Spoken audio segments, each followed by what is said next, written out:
Hello દોસ્તો, તમે બધા સ્પેશિયલ ગુજરાત પોલીસ ભરતી માટે તૈયારી કરતા હશો। એમાં પુરુષ ઉમેદવારને શારીરિક કસોટી માટે 5 કિલોમીટરની દોડની તૈયારી કરવાની હોય છે। 5 કિલોમીટર દોડ વધુમાં વધુ 25 મિનિટની અંદર તેમને પૂરી કરવાની રહેવાની છે, એટલે કે પૂરી કરવાની હોય છે। તમે બધા દોડની પ્રેક્ટિસ કરતા જશો સારી રીતે તેવી મને આશા છે।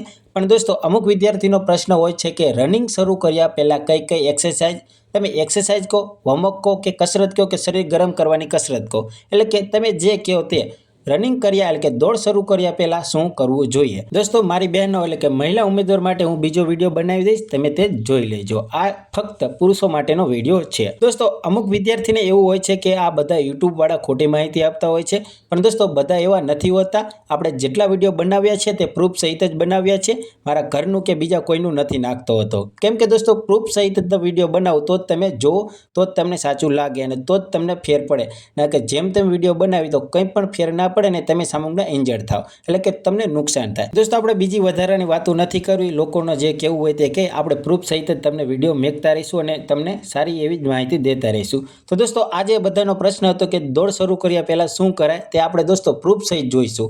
એટલે કે તમને એક મહાન રનર મિલ્ખા સિંઘ જે દોડ શરૂ કર્યા પહેલાં શું કરતા હતા તે તમને એક નાની એવી વિડીયોની ક્લિપ દ્વારા તમને, એટલે કે નાના એવા વિડીયોની ક્લિપની માધ્યમથી તમને જણાવીશ કે મિલ્ખા સિંઘ દોડ શરૂ કર્યા પહેલાં કઈ કસરત કરતા હતા। તો દોસ્તો, ચાલો પહેલા જોઈ લો આ વિડીયો, પછી આપણે વાત કરીએ। દોસ્તો, આ વિડીયો તમારા ઘરનો નથી ને, જોઈ લેજો સરખી રીતે। ઓલ્ડ વિડીયો છે મિલ્ખા સિંઘનો, જોઈ લેજો।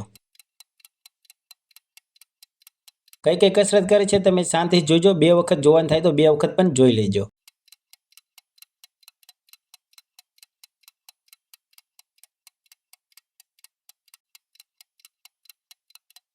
હવે દોડ લગાવશે દોસ્તો। આગળની કસરત બધી નોર્મલ જ હતી, જે દોડ શરૂ કર્યા પહેલાંની હતી। હવે દોડ ચાલુ કરી દીધી છે એમને।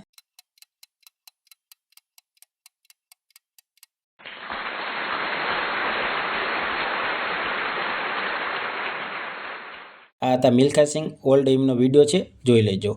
તો દોસ્તો, વિડીયો તમે જોઈ લીધો છે, કંઈ છે મારા ઘરનું। આ પહેલાં પણ આવી જ કસરતો તમને જણાવી હતી મેં, પણ ત્યારે વિડીયો નહોતો બતાવ્યો, પણ અમુક વિદ્યાર્થીઓને લાગ્યું હતું કે આ ખોટું છે। એટલે કે દોસ્તો, હું તમને જે વિડીયો બનાવીને આપું છું તે વિષય પર હું પહેલાં રિસર્ચ કરું છું, માહિતી એકઠી કરું છું અને પછી જ હું તમને જણાવું છું। એટલે કે મારા ઘરનું કંઈ હું આપતો નથી। મારા ઘરનું હશે તો હું તમને જણાવી દઉં છું કે આ મારા ઘરનું છે, તમારે આને ફોલો કરવું હોય તો કરો, મેં આ ફોલો કરેલું છે। એટલે કે દોસ્તો, જે મારા ઘરનું હશે તે ઘરનું કહી દઈશ અને બહારનું હશે તો બહારનું કહી દઈશ અને પ્રૂફવાળું હશે તો પ્રૂફવાળું કહી દઈશ। એટલે કે ખોટી આપણે માહિતી દોસ્તો આપતા નથી, કેમ કે દોસ્તો તમારા ભવિષ્યની વાત છે, એટલે કે તમારા કરિયરની વાત છે, એટલે આપણે કંઈ જ ખોટી માહિતી આપવી નથી। પણ દોસ્તો, તમારે નક્કી કરવાનું હોય છે કે કોણ સાચી માહિતી આપે છે અને કોણ ખોટી માહિતી। ચાલો એ બધી વાતો જવા દો, પણ દોસ્તો તમે વિડીયોમાં જોઈ તે કસરત કરી શકો છો। મહિલા ઉમેદવાર માટે તો હું બીજો એક અલગથી વિડીયો બનાવી દઈશ, તે પણ એક પ્રૂફવાળો જ હશે। અને દોસ્તો, જે તમે અત્યારે વિડીયો જોયો મિલ્ખા સિંઘનો, તેમાં તમે અમુક કસરત એડ પણ કરી શકો છો। એટલે નોર્મલ કસરત મેં તમને આગળના વિડીયોમાં જણાવી છે તેવી, કૂદકા મારવાના, અલગ અલગ કસરત કરવાના, હાડની મૂવમેન્ટ, પગની મૂવમેન્ટ, જે તમે અલગ અલગ કસરત પણ એડ કરી શકો છો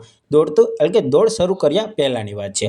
હજી કોઈ વિદ્યાર્થીને કંઈ પ્રશ્ન રહેતો હોય તો કમેન્ટમાં જણાવજો, હું તમને માહિતી દેવાની ચોક્કસ કોશિશ કરીશ। દોસ્તો, તમને આ જો મારી માહિતી ગમી હોય તો તમારા દોસ્તોમાં શેર કરજો અને દોસ્તો થોડો સપોર્ટ પણ કરજો, વિડીયોને લાઇક પણ કરી દેજો અને દોસ્તોમાં શેર પણ કરી દેજો।